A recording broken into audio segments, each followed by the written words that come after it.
is a funny thing. I mean, we need to eat, right? But do we really have to make it an event? How important is it that we use mealtime to be with others? It turns out that mealtime is a perfect time to connect with family or friends. It's kind of like food as a soldier in a war against human separation in the way it brings people together.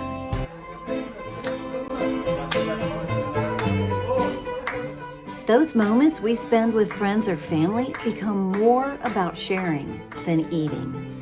If all of that is true, and I think it is, then does that mean that these moments we spend with each other inspire us somehow?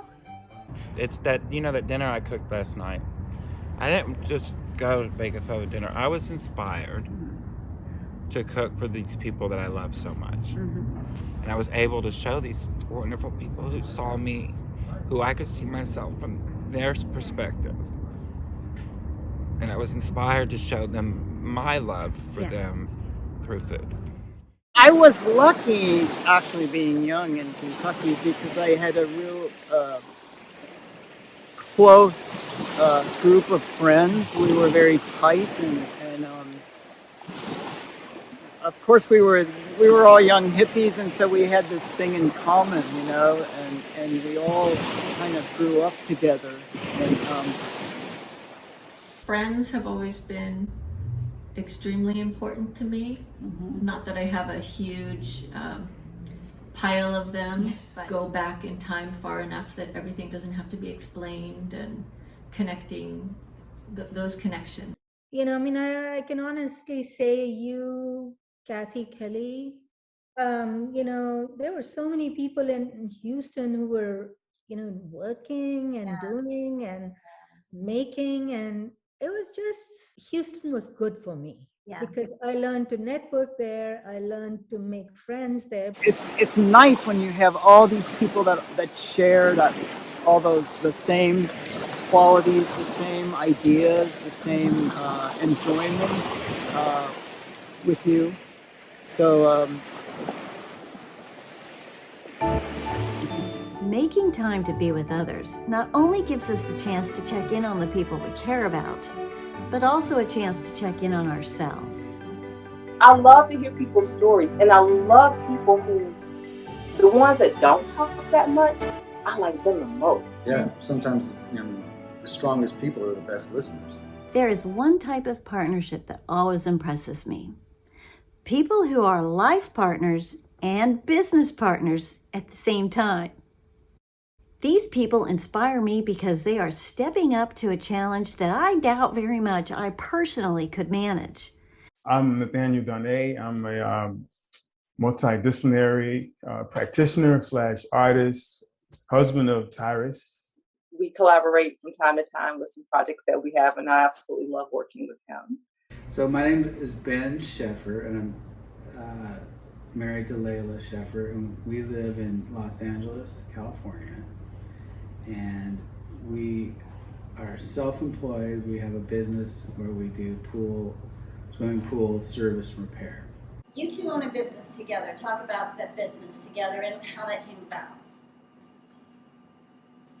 When we moved over to Bremerton, I was still working in Seattle, and I was the chef at a restaurant downtown, and people in the community would say, what you need to do is open a restaurant, and I for years had success in rebuffing them. Jody was working in New York a lot at that point, and we get oysters that came from our area, like we could throw a rock and hit them, but we couldn't find them in our town, which seemed kind of absurd, and that really was one of the motivating factors for me to knuckle under and actually open a restaurant. I feel inspired to take the piece of it that I do and find ways to make it more efficient. It's nice having a vision to follow, and it's a clear and consistent one.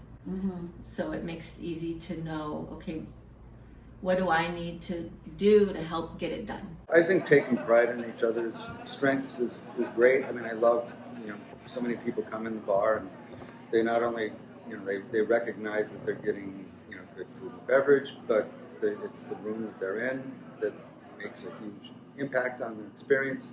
And I love being able to tell them that this is what Jody does. Actually, it's what she does for a living. I'm curious. You guys were married, so but you work together, right? You have this thing you do together that's your life and your passion. You must not agree all the time. So how do you deal with those challenges in terms of partnership, collaboration, common goal? I defer constantly. So we had this discussion, and comes to find out that Tyrus is more right than I am. But I think that I respect Alan so much that even when I disagree with him greatly, I'll remind myself that for 33 years, we've been working it out, and this too will pass, or we'll get to some common ground in here somewhere. We've come to a middle on this. Mm-hmm. But Nathan loves sounds. He just loves them. And he would go to sleep with the TV on. I would always want it off. So we come to an agreement where, what he'll do is he'll put his earphones on. That way I can have some complete quiet. We're different people with different skill sets.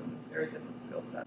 I think celebrating those strengths is a great tool in combating those moments when you might lock horns.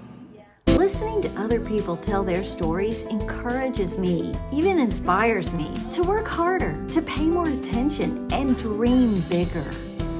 To tell you the truth, I still have a lot of those friends. The ones that haven't died, that is, the ones that are still with me, I'm still close with.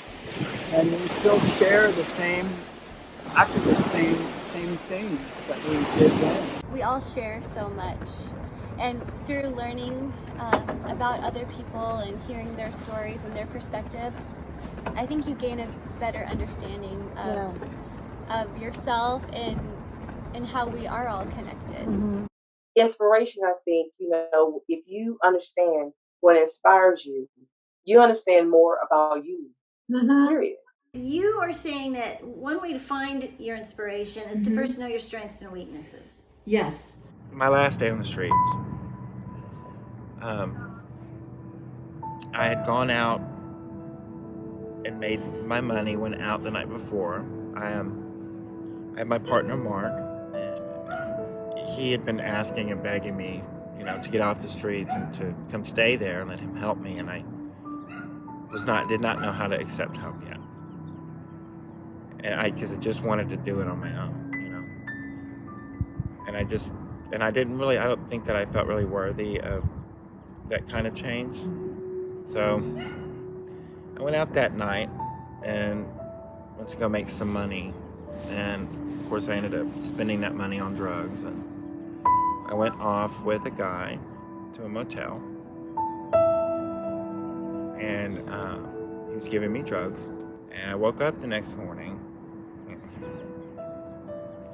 and he had taken my clothes and my purse, and he left me with nothing but a skirt, no underwear, barefoot, and they were banging on the door at the motel room. I had to check out. So I had to walk about 2.5 or 3 miles to get back to the Montrose area of Houston, so that I could call Mark and have him come get me, because I needed to get off the streets. That 2.5 mile walk changed me.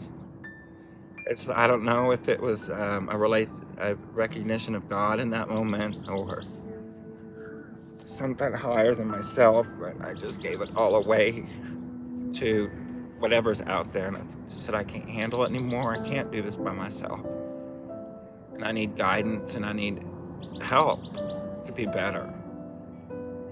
And I must have looked insane.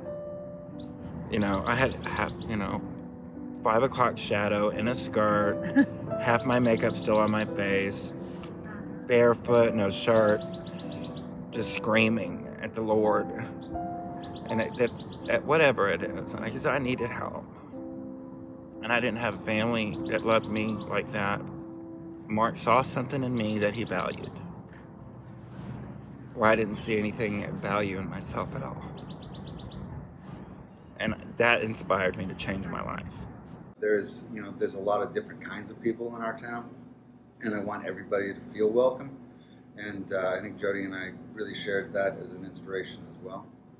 Sharing stories is a great way to feel connected, and with connection comes support, validation, and of course, new ideas. You can see moment to moment in a way where I don't see it. I just see a bridge, but you see something that, like, we're hanging out with you, and then a day later you have all these pictures that you've taken, and it's just like, that wasn't my experience at all. When did you take it? Yeah, I'm like, that's really cool. Like, you're making my life a lot cooler, but it's like, I don't know, I'm just walking by all this stuff, seeing all this stuff, so. Wow. It's looking the wrong way. Okay. I want to do the short ones. Yeah, I think there's a nice little landing spot. Oh, I don't know, Vern. Good. How many are we putting in on each side? 3? 3. I'm shocked. I tell you, shocked. When we're part of a team, we can find inspiration in each other, leading to innovative ways to achieve our goals. Yeah, let it burn. I need another one. Burn, I need baby. another one. And there's 4 employees right now, aside from both of us who both work. Your partners in employment, oftentimes you see them more hours than you do your actual life partners. And so you want to like them, and you want to respect them, and you want to like being around them. You can be an inspiration to people, but then also understand enough about the people that you're with to understand what inspires them as well, to get them to reach their best potential, or so that you can work together to achieve a common goal, or whatever the case. I'm really privileged. No ordinary people don't get that many friends. It's the time I spend with others that inspires me the most. Inspires me to do more, to be a better person, a stronger person, more successful person. And I cherish them. And isn't that what it's all about? We have one more path to follow on this road to inspiration. So I hope you'll keep following along with me as we come closer to understanding the power of inspiration. Until next time. And what was the question?